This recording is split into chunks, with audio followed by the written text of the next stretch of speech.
Oke, kita mulai. Assalamualaikum warahmatullahi wabarakatuh. Selamat datang di channel Didik Nur Huda. Semoga video ini nanti bermanfaat dan semoga kalian dalam kondisi sehat walafiat. Oke, dalam video kali ini saya akan menjelaskan tentang riset operasi. Kalau di mata kuliahnya namanya riset operasional. Kenapa kalau saya nyebutnya riset operasi? Karena dalam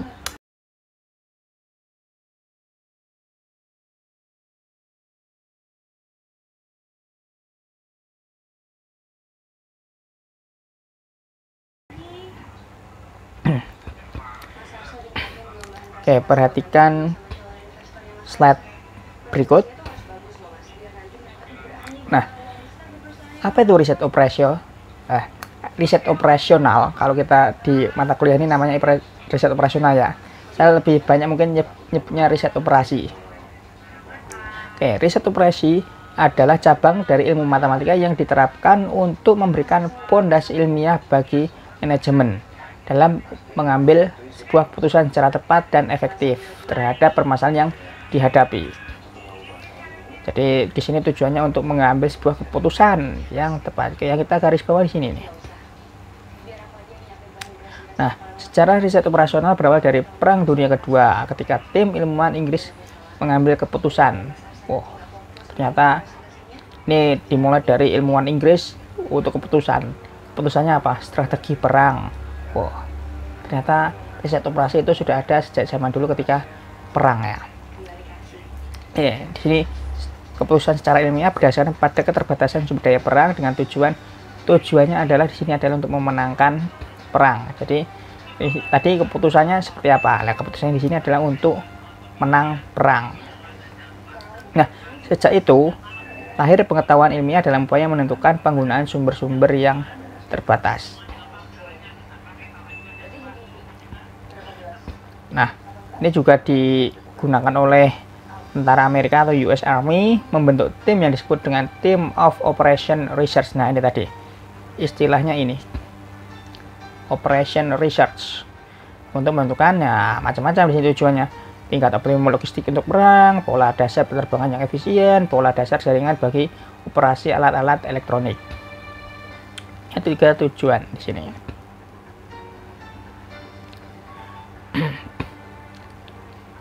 Nah, oke, kemudian di sini pengertian riset operasional sendiri yang terkait sama ya secara umum ya. Riset operasional atau saya tadi riset operasi berkaitan dengan proses pengambilan keputusan yang optimal. Ya, mungkin secara umum bahasanya adalah keputusan yang optimal dalam menyusun model dari sistem. Jadi penyusunannya seperti apa?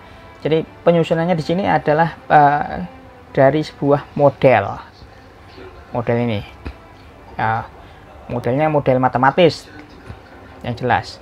Nah, di sini terhadap kasus yang deterministik maupun probabilistik. Kalau saya di sini probabilistik, saya sebutnya stokastik. Nah, apa itu deterministik? Deterministik itu sesuatu yang istilahnya gampang diketahui. Ya, mungkin kalau secara umum saya sekalian belajar fisika ya, yang dimaksud dengan deterministik misalkan dalam fisika itu V sama dengan S per T. Nah, tiap waktu di sini jalan terus menerus ya. Jalan terus menerus dari detik 1, 2, 3, 4 dan seterusnya. Ini pun jarak juga jalan terus menerus.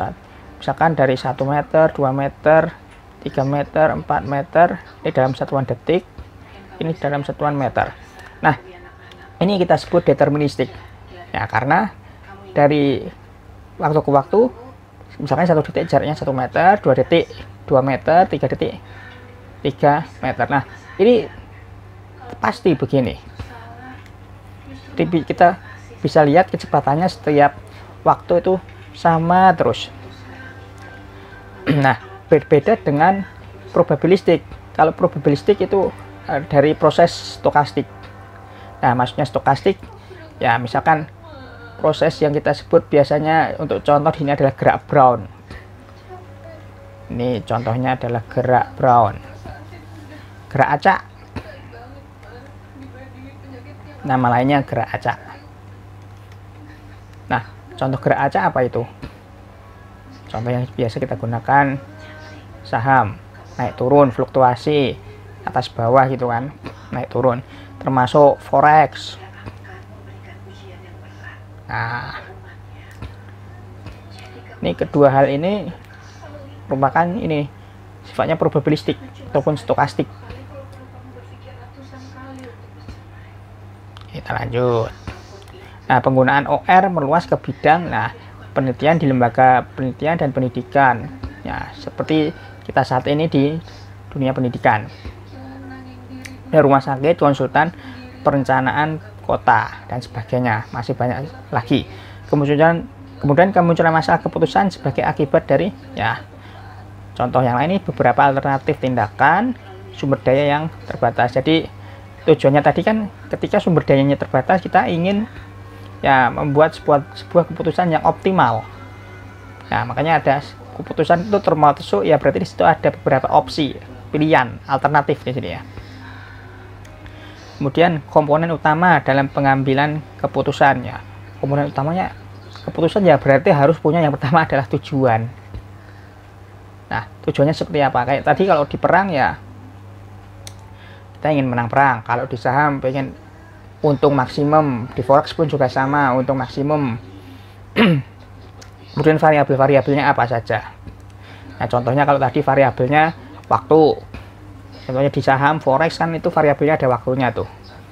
Fluktuasinya, nilainya itu seberapa. Kemudian kalau contoh di yang deterministik, selain waktu jarak. Tuh ya.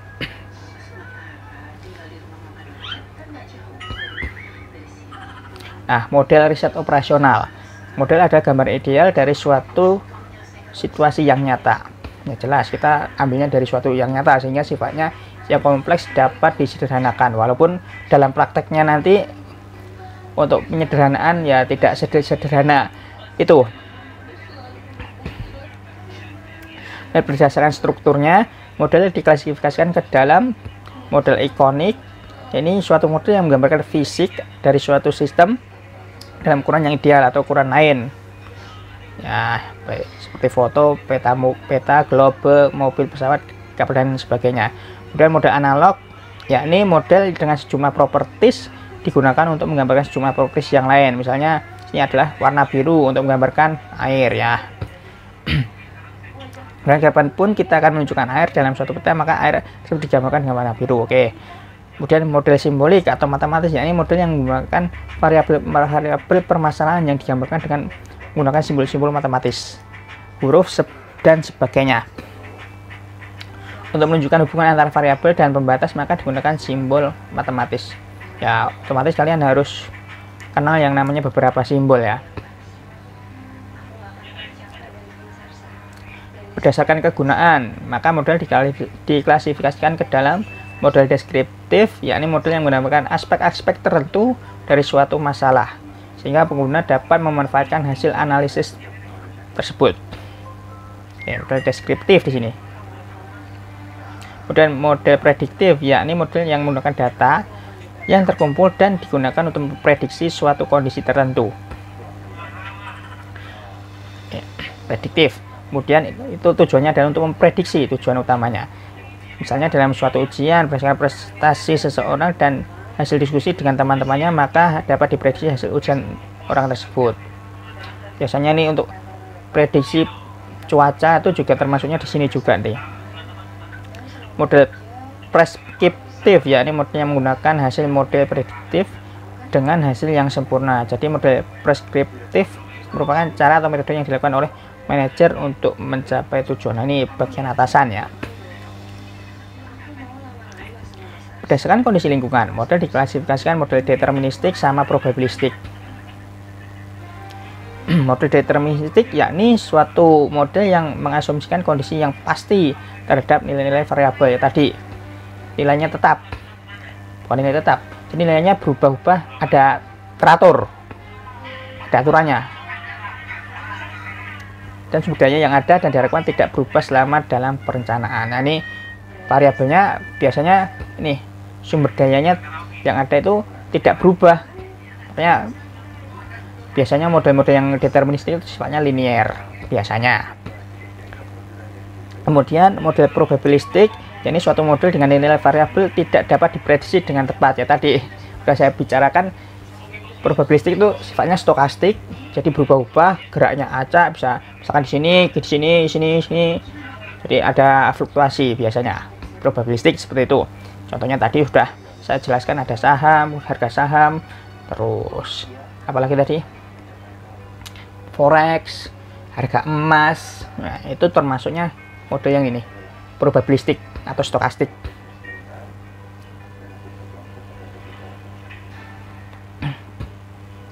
Oke, berdasarkan perilaku variabel, maka model dapat diklasifikasikan ke dalam model statis ataupun model dinamis.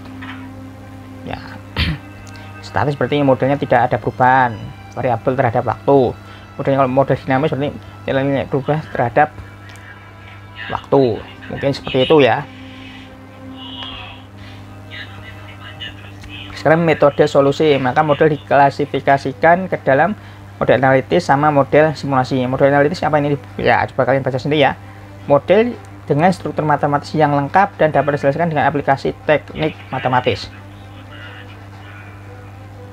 Model transportasi, model penugasan, model antrian, dan sebagainya.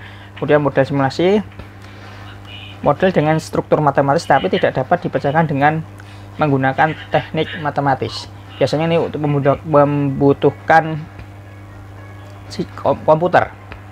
Modelnya memerlukan analisis eksperimental tertentu, misalnya mempelajari perilaku suatu sistem yang harus menggunakan bilangan acak random variabel.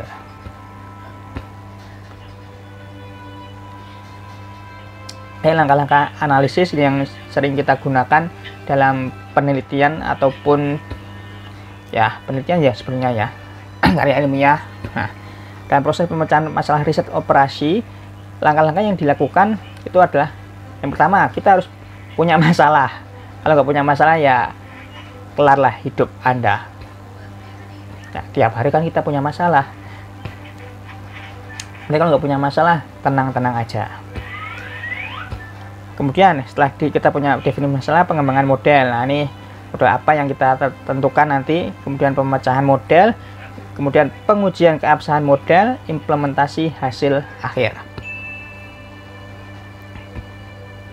Oke, definisi masalah berarti unsur utamanya punya tujuan, punya batasan, punya variabel keputusan.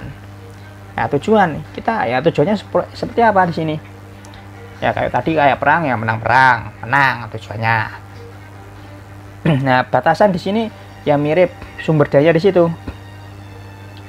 Fungsi batasan atau kendala. Batasan yang mempengaruhi persoalan terhadap tujuan yang akan dicapai. Makanya fungsi batasan di sini berarti semacam kayak itu tadi ya. Sumber dayanya seperti apa. Kemudian variabel keputusan, variabel yang mempengaruhi persoalan dalam pengambilan keputusan. Ya, macam-macam. Oke, kemudian pengembangan model. Berarti kalau model kita harus punya yang namanya ini data. Ini harus punya dulu kita untuk menaksir besaran parameter yang berpengaruh terhadap persoalan yang dihadapi. Nah, besaran apa aja? Kemudian taksiran ini digunakan untuk membangun dan mengevaluasi model matematis dari persoalannya. Nah, pemecahan model.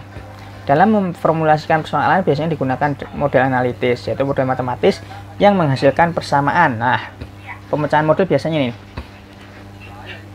persamaan matematis, model matematis. Ya, makanya nanti ada yang linier, eksponen, logaritma, macam-macam. Sehingga dicapai pemecahan yang optimum. Tujuannya ini nih, optimum. Kemudian pengujian keabsahan modelnya ini biasanya ya setelah kita peroleh persamaan matematisnya, ya kita uji data yang sudah ada itu sesuai tidak. Kalau tidak, ya buat model yang baru.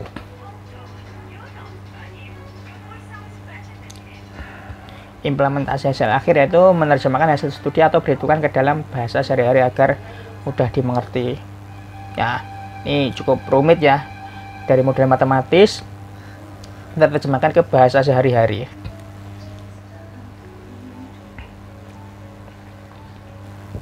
Kemudian problem solving dan decision making artinya apa nih? Nah, problem solving adalah proses identifikasi perbedaan antara situasi yang diharapkan dan situasi yang nyata, dan kemudian mengambil tindakan untuk memecahkan perbedaan tersebut. Jadi kita punya nih hasil dari simulasi atau ekosimulasi, model matematisnya, kemudian dibandingkan dengan yang kenyataan. Nah, kemudian kita ambil perbedaannya itu seperti apa. Ya, langkah yang pertama itu adalah identifikasi, mirip kayak tadi. Kemudian determine the set of alternative solution. Maksudnya apa nih? Determine itu tentukan sekumpulan alternatif dari solusinya, solusi alternatif gitu ya. Jadi kita tidak harus punya satu solusi saja. Jangan cuma satu solusi, bisa 2 ataupun 3. Ya, seperti itu ya. Kemudian determine the criterion that will be used to evaluate the alternative. Ya, tentukan kriterianya. Penting di sini. Kemudian kriteria itu maksudnya apa ya? Kelas-kelasnya. Misalkan kalau kayak kuliah jurusan apa? Jurusan berdasarkan apa? Nah, misalkan kalau saya dulu kuliah pengennya jurusannya IPA yang jelas, kayak itu kriterianya IPA. Kemudian berdasarkan yang saya sukai, misalkan ada matematika, ada fisika, ada kimia, ya contohnya kayak gitu. Kemudian evaluate the alternatives, ya kita evaluasi, choose an alternative, pilih sebuah alternatif, atau itu tadi ya dari sini ya, implement the selected alternative, ya implementasikan di situ. Kemudian evaluasi hasil dan tentukan kepuasan solusi kepuasan yang terjadi. Nah, decision making merupakan langkah 1 sampai 5 dalam problem solving proses. Oke. Ini dari 1 sampai 5 ini merupakan decision making. Contoh. Nah, saudara akan lulus dalam 2 bulan yang akan datang. Oke. Kita punya waktu 2 bulan, ini variabel waktunya, dan telah melakukan wawancara di 4 perusahaan. Ya, oke, definisi masalahnya.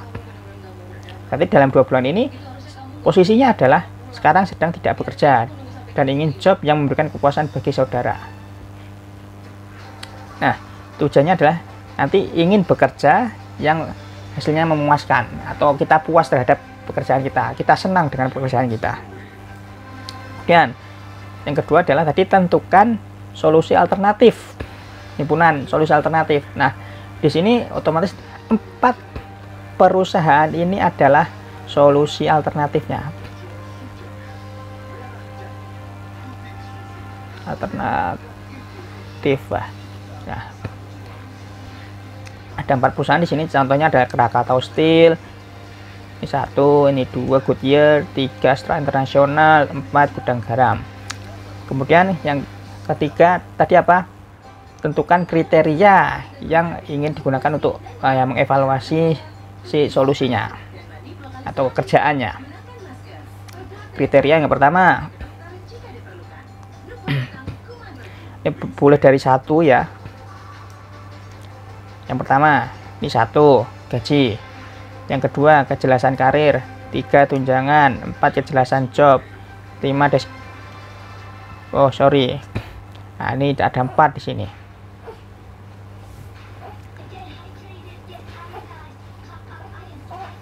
Nah, kemudian evaluasi alternatif. Ini kriteria yang lain ya. Saudara menggunakan 3 kriteria yang mencakup. Yang pertama 1 gaji awal. Yang kedua potensi karir. Dan 3 lokasi kerja. Oke, 3 kriteria untuk mengevaluasi solusinya. Oke, di Krakatau Steel gaji awal $500, potensi karirnya ya rata-rata lah, lokasi kerja dekat. Nah, bisa kalian baca. Kemudian pilihlah sebuah alternatif. Kita pilih berdasarkan kriteria di atas, tidak ada pilihan kerja yang paling dominan atas 4 kriteria tersebut. Nah, satu kriteria unggul untuk satu perusahaan dan lemah pada kriterianya. Contohnya apa tuh yang unggul? Nih, kriteria yang unggul berarti dari segi gaji. Kita pilih satu kriteria yang paling besar, gaji yang paling besar di gudang garam. Tapi ininya jelek nih, lokasi kerja jauh. Nah, ini berarti saya udah mengambil suatu keputusan.